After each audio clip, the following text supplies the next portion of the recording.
คิดน้ำทางห่วงใยเดือดใจโหยหับอำลำสาวโมไปจากไปเฮียนโตมหาลัยอยู่ในเมืองทองเส้นห่วงนวลน้องสักพันเอาสองผูกพันมันหายมือพันปีที่บ่มีสาวอื่นเพียงใจ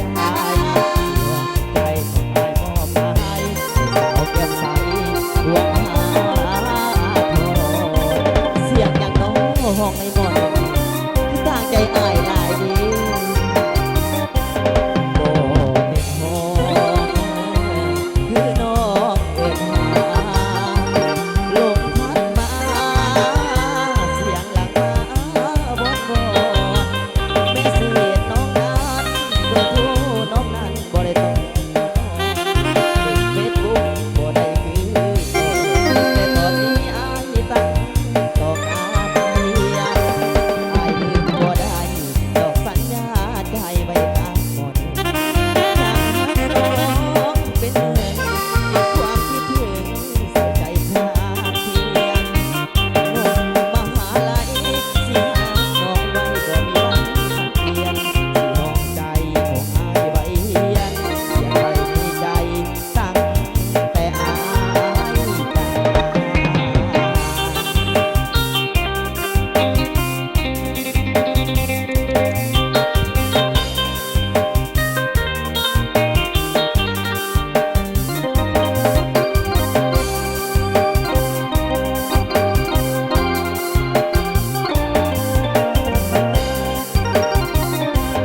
บ่เด็กหอคืออายเอิ้นหาลมพัดมาเสียงดังมาบ่อนแม่เศษน้องนั้นเบอร์โทรน้องนั้นบ่ได้ตอบควันอ่อนเล่นเฟซบุ๊กบ่ได้คือก่อนแต่ตอนนี้อายตั้งต้องการเปลี่ยนอายลืมบ่ได้หลอกสัญญาใจไว้กับบ่อน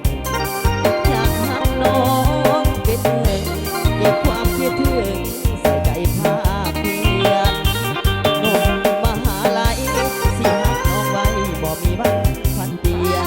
ที่ห้องใจของอายไว้เฮียนเก็บไว้ในใจตั้งแต่อายเสียงเมื่อกี้เด็กเสียงตัวสูงเหมือนเดิมพี่น้องดิ